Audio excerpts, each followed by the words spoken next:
So we're just gonna wait a minute or two as folks enter the room. We'll probably get started at 2 on the hour. But so yes, I'm carrying my Osano purple Osano pen. And I have no doubt that your consent management techniques will exceed the extraordinary value that I add on this pen and the ink. I love it. And I'm not being facetious. I mean that in all earnestness. I love to hear it. We need to order more of those, Matt. So, yeah, folks are entering the room, so we'll start in just a bit. Oh, you can send me more. Well, you guys are going to be at the Masters of Marketing, I think, event, or I believe so. Yeah, Mary just yeah, confirmed. I'm sure I'll see you there. I'm sorry I missed you all at the Masters of Data. So, hi folks. I'm Tina Jordan, the VP of Data Excellence here at the ANA. We're just going to wait a minute or two before we get formally started. Going to run through a couple of housekeeping slides, and then I'm going to turn it over to Matt. You've got the slides, correct? Yes. Okay, great.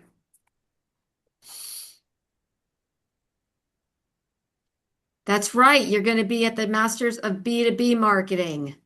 Absolutely. June 1st through the 3rd. Magnificent Mile, Chicago, the Marriott.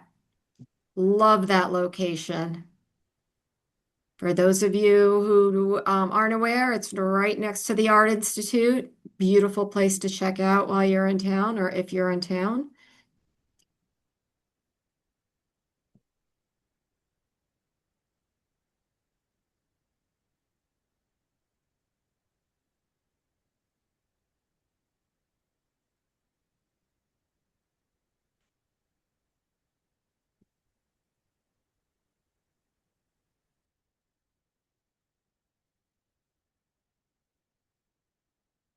Alrighty, I think we'll get started. I'm Tina Jordan, the VP of Data Excellence and Privacy here at the Association of National Advertisers. It's a pleasure to host today's featured snack webinar here at the ANA. The missing ingredient in most first/zero-party data strategies, effective consent management with Mark Brown, Strategic Customer Success Manager of Osano, and Matt Davis, Marketing Content Lead of Osano. But before we get formally started, I'm just going to share a couple of PSAs with you. First, here are some upcoming committee meetings and webinars coming up at the ANA. You can find all of them at the ANA website at www.ana.net on the events and committees page. So we hope you will join us. There's never a shortage of wonderful insight and programming here at the ANA on your behalf. For those of you who touch upon the MarTech space, you've got a day. That's it, 24 hours, if you didn't already know. The MarTech Mastery Awards for Excellence in MarTech are accepting entries, and you can find more information on that at martechmasteryawards.org. Don't quote me, but I suspect there might be a little wiggle room on that deadline if you are indeed writing that down really quickly. I want to make sure you get your submission in. And here are just three of the playbooks that the data practice has issued in 2026, with a few more coming down the pike. Building brand trust with data governance, the ultimate data do-it-yourself guide to Gen AI search optimization, and addressing the data skills gap, building a data-centric organization. So, without further ado, we're going to start the formal part of our 30 minutes, and you are welcome to ask questions at any time in the chat box. We'll get to it towards the end, and we'll be issuing a survey at the close of this session as well to get your feedback. So with that, I'm going to stop share. And Matt, I'm going to turn it on over to you. Okay, bear with me for a second, folks.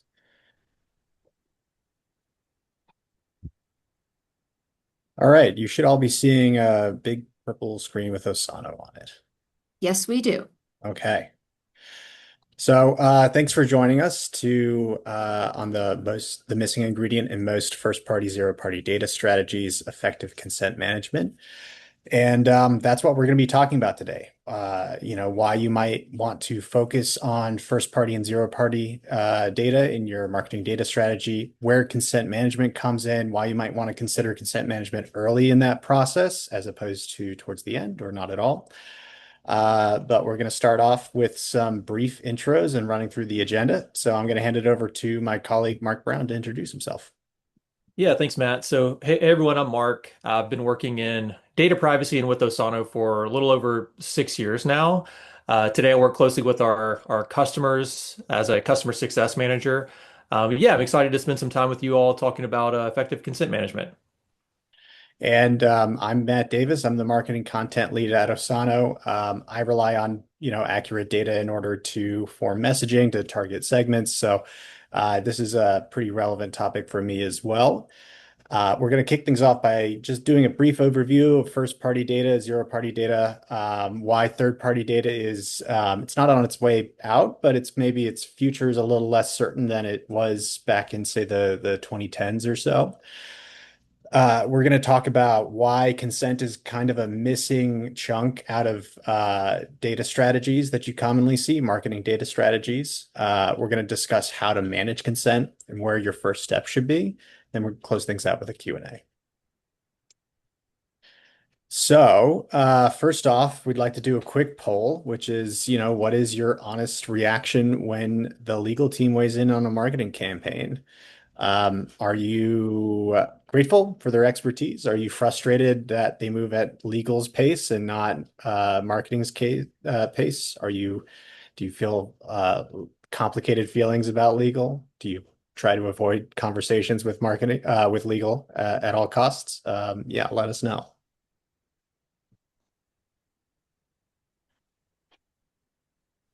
So I can't help but chime in on this, Mm. both at once. Yeah, Mark and I were discussing this earlier, and my guess was both at once was going to be the common response here. I mean, legal and marketing, obviously, we're all kind of trying to pursue the business's interests, but the way we do that is very different and at times kind of maybe not fully aligned. So I don't know if we've got the final on the poll there.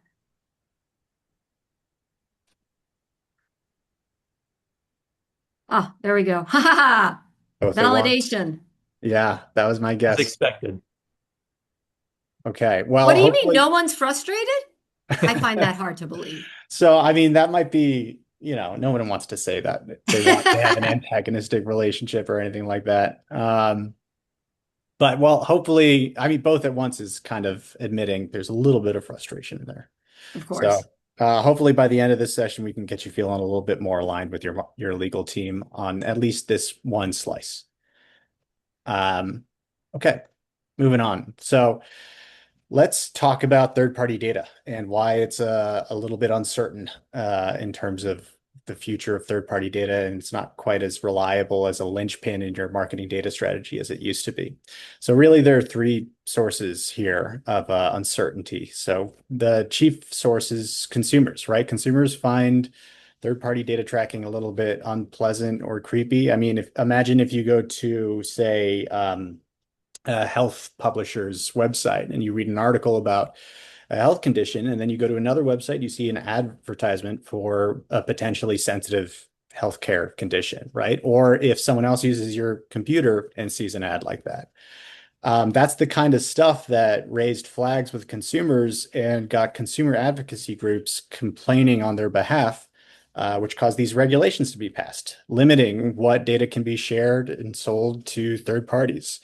And browsers also followed suit. They wanted to build in functionality that would attract users to them. And Apple has privacy as a brand value. It's one of the big tech companies that really pushes their privacy stance forward. And so Safari blocked third-party cookies by default in 2017. Firefox followed soon after. Google was going to block third-party cookies as well. You may recall in 2020, Google announced that it was going to phase out third-party cookies. It was going to replace it with something called the Privacy Sandbox, but after a bunch of delays and reversals, decided to scrap that project. The industry just wasn't there. You might say that's great if you want to rely on third-party data. Google Chrome has the largest user base of all the browsers, but this history kind of shows that there's a lot of uncertainty around that technology, and consumers also, that mistrust of third-party data tracking hasn't gone away. And kind of illustrating that, in 2027, California's Opt Me Out Act is going into effect. So that's going to require browsers to offer native support for browser level opt-outs. So rather than go to 100 websites and make 100 opt-out requests on a cookie banner, consumers can do so one time in their browser. And websites under California law have to honor that opt-out, have to not sell or share that data to third parties. So that's going to, exponentially increase opt-outs in California for third-party data tracking, which, inherently involves transfers to third parties. So cue first and zero party data, right? So just a quick definition here. First party data is observed data. It's data that you collect by watching user behavior on your website with systems that you own. Consumers may not realize that they're sharing this information unless they've read your notice or collected consent. It's a little less obvious. That's not the case for zero party data. This is data that a person intentionally and proactively shares. So they're raising their hand. They're saying, hey, this is what I like. This is what I'm interested in. Here's how you can contact me. Here's how I like to be contacted. Here's the kind of content I want to see in that message. That's going to be the highest quality, the most accurate information, and it's going to be fresh, right? Because it's coming from the consumer themselves. First party data, the stuff that you observe is still good, but maybe a little less accurate because consumers can engage in all sorts of behavior, and you may not always be able to figure out the intent behind that behavior just by observing it. Third party data kind of inherently less fresh. It takes some time to get back to your systems. Less accurate because, again, there's that gap between what a consumer meant to do and what you think they're doing. So, for all those reasons, right, first party data, zero party data, those are becoming these sort of key sources of consumer consumer understanding for marketers. So there's a variety of ways that you might be collecting first and zero party data. Progressive profiling, where you ask incremental questions on different forms, gated content, lead gen forms, loyalty programs, account creation, surveys, conversational tools, and chatbots. All of that is ways to get data from consumers that's zero party, right? They're going to volunteer that information to you. They're going to raise their hand and say, here's what I'm interested in because you've got, some gated resource that I want, or there's a loyalty program, or I want to talk to a chatbot about this problem that I'm having. First party data tactics, the most common one and probably the largest source of data is behavioral tracking and on-site analytics. So that's also cookie based, right? Cookies aren't just a third party technology. Their first party cookies exist as well. If you run HubSpot, for example, HubSpot drops a cookie. It's a first party cookie because you own that instance of HubSpot and it's tracking behavior on your website. There's also email engagement data, SMS engagement data. This isn't an exhaustive list. It's just some examples of the different ways that you might go about collecting first and zero party data to round out your strategy. But as we've alluded to, and surely you've guessed, there's kind of a problem here with this picture. You might build a series of tactics together. You might know what you want to understand about your customers, but the missing ingredient is consent.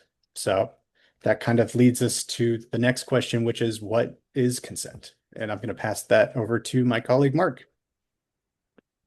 Yeah, thanks, Matt. So, yeah, what do we actually mean by consent management, right? So, at its core, consent management is just the process of capturing, storing, and honoring a user's permission to use their data. In the US, most privacy laws follow an opt-out model, which means you can generally collect that data before consent is given, but you have to give people a clear way to say no or to opt out. There are some exceptions, like processing of highly sensitive data or data of children in certain states, but that's generally the baseline that most marketers are operating in today. Now, most people think of cookie banners when they hear consent management, and that's totally fair. That they're certainly a big part of it. But in reality, consent management is much bigger than just clicking accept on a banner. Oftentimes, you're dealing with multiple channels, web, mobile, forms, email, and you need to make sure that those preferences carry across those experiences. And behind the scenes, you actually have to control what data gets collected and used based on the user's choices. That's where consent management platforms or CMPs like Osano come in. They really help companies to do all of this consistently and at scale without relying on it just being a manual process. And that's really the foundation of everything that we'll cover today. All right, so why does consent management actually matter? So we'll start with a legal reality. So regulators today aren't just focused on third-party cookies or targeted ads anymore. They're really looking at the entire life cycle of data collection and use. And that includes, forms, chatbots, analytics, really everything. Um, and at the same time, we're seeing enforcement ramp up as well, right? We're seeing more and more fines globally, and even here in the US, more direct action under laws like CCPA.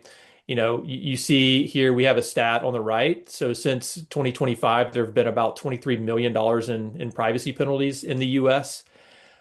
We also have at the bottom here the Deputy Director of Enforcement of the CPPA is talking about just how many complaints they get each week, and it's increasing.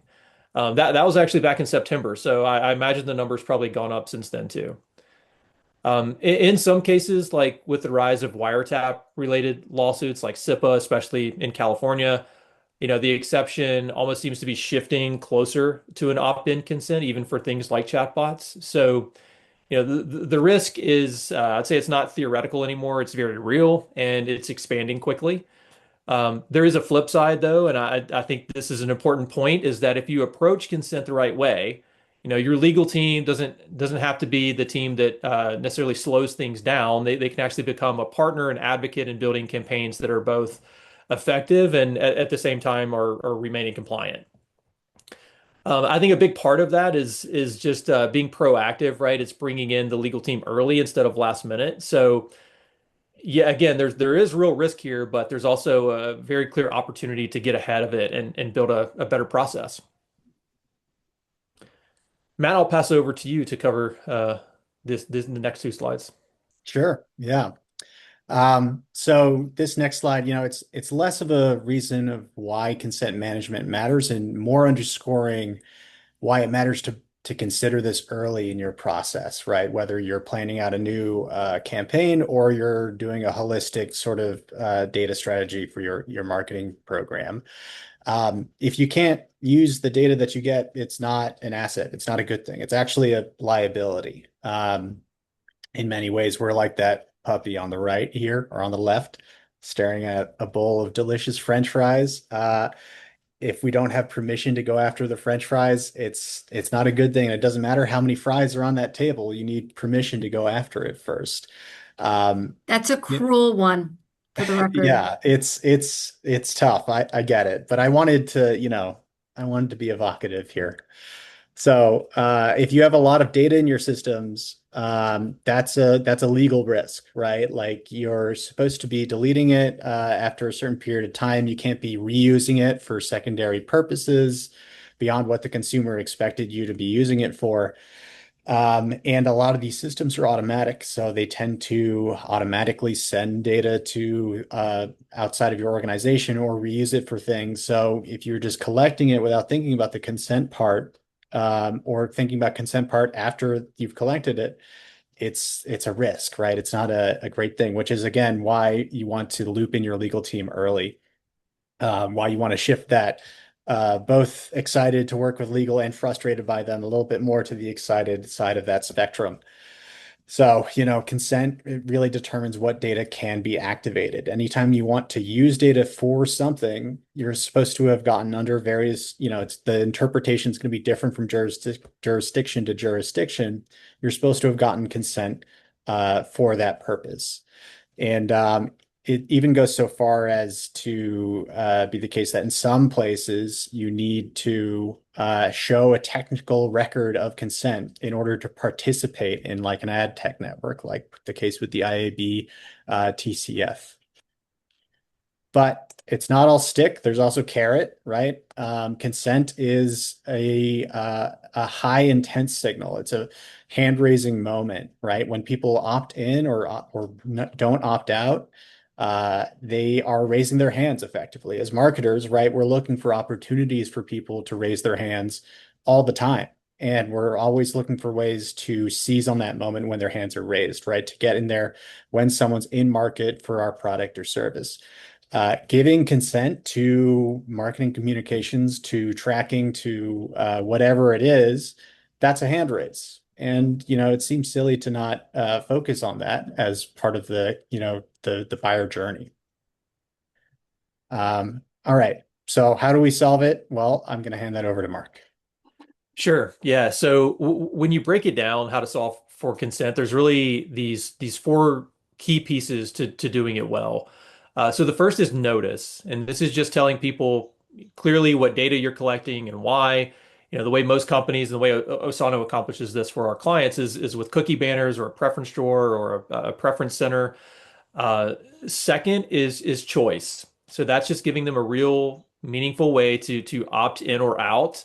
And again, that's usually done like a cookie banner or a preference store is generally the way that you see that being done. Third is enforcement, and I'd say this is where we see a lot of companies fall short. It's not enough to just collect a preference. You actually have to honor it in your systems. So that means if someone is gone and they've opted out of marketing or analytics, that you're set up to actually block those things for that user. And fourth is recording. So keeping a record of what the user choice is, in case you ever need to go back and reference that or prove it. And the key idea is here, no matter where you're collecting data from, forms, cookies, whatever it is, you should follow this same framework. All right, so how does consent actually show up in the tactics you're using every day? We'll go through a few common ones, and you'll see it's the same idea each time. It's just applied a little bit differently. And of course, these are just examples. When you're talking about consent, whether it's opt in or opt out, it's going to vary depending on your jurisdiction, the sort of data that you're handling. So you may need to tweak these consent methods based on that. And again, it's why it's important to partner with legal on these things too. So we'll start with zero party data. So for forms like web to lead forms or registration forms, this is probably the most straightforward. You're using clear language plus an unchecked checkbox to capture opt-in at the point of submission.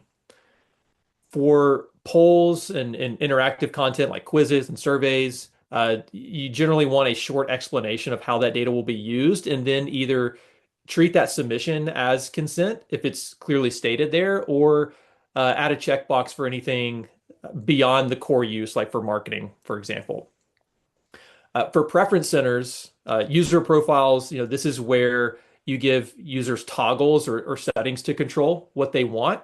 This is really about ongoing consent and preference management. It's not just a one-time opt-in or consent collection.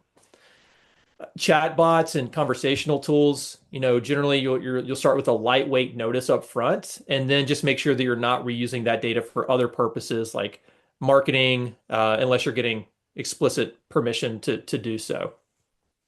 Moving to first party data. So for behavioral tracking and on-site analytics, this is your cookie banner or consent banner, users can accept or reject different types of tracking, and your site should obviously only fire those trackers based on what the user choice is. For email and SMS engagement, this is about clear opt-in at the point of capture, and then just making it very easy to opt out later. So email, usually that's an unsubscribe link, SMS keywords for SMS engagement, like uh, reply stop or end to opt out, that sort of thing. I think the big takeaway here is, again, it's not about one single way to collect consent. It's about designing each experience to include those four pillars that we talked about: notice, choice, enforcement, and recording. I think once you start thinking about it that way, this becomes much more repeatable across the different marketing channels that you use.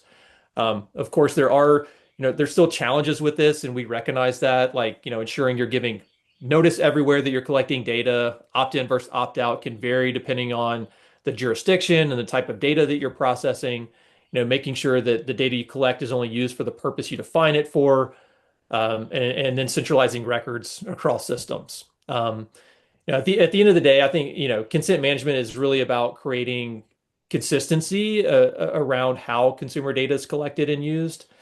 When you have that consistency in place, though, I think it does become much easier to build marketing strategies that are scalable and compliant. Okay, so if you're starting to think like this all makes sense, but where do I actually start? This is a simple way to approach it. So first is loop in legal or compliance early. And we recognize that that might not be the instinct, but if you do bring them in up front, it typically goes a lot smoother. They can help you understand what actually matters, where the real risks are, depending on your jurisdiction, the data you're collecting, and those things, which is very important. Second is audit what you're doing today. Ask a few basic questions like, what data are we collecting today? Where is consent if we're capturing it? Where is it actually stored? Where does that data go? Is it in our CRM, an ad platform? Is it in our marketing tools? Having a good understanding of that. And if someone does opt out, does that actually flow through everywhere? And are you respecting their opt out? Um, Also, what jurisdictions are you dealing with? That's where legal can really help guide you. Um, Third is just to evaluate your setup. So, do you already have a consent management platform in place? If so, are you actually using it everywhere that you should be? Or are you relying more on a manual process or a homegrown approach? And is that holding up for you? Is that scalable? And finally, if you don't really have a solution in place, it might be time to look at a CMP like Osano. If you follow these steps, I think you'll at least have a clear picture of where you are and what needs to happen next. So hopefully this has given you kind of a more practical framework for thinking about consent management, not just as a compliance exercise, but more of a foundational part of your data strategy. Okay, and Mark and hopefully, Matt, thank you. yeah. Happy to take some. We've got a few minutes for questions. I had a few. First of all, I am glad that we will make our legal team happy and that they'll be pumped. That was not Yeah. lost on me. So listen, we all know that the privacy laws are driven by state, which Mhm. is probably, one of the single most reasons why there's so much inconsistency and complication. So, um, how do you stop from making this a full-time job by making sure that consent is, across the board, state by state, especially given what's happening in California, which, not to be fatalistic, I have to think is going to sort of percolate a little bit more once that sort of goes into effect next year.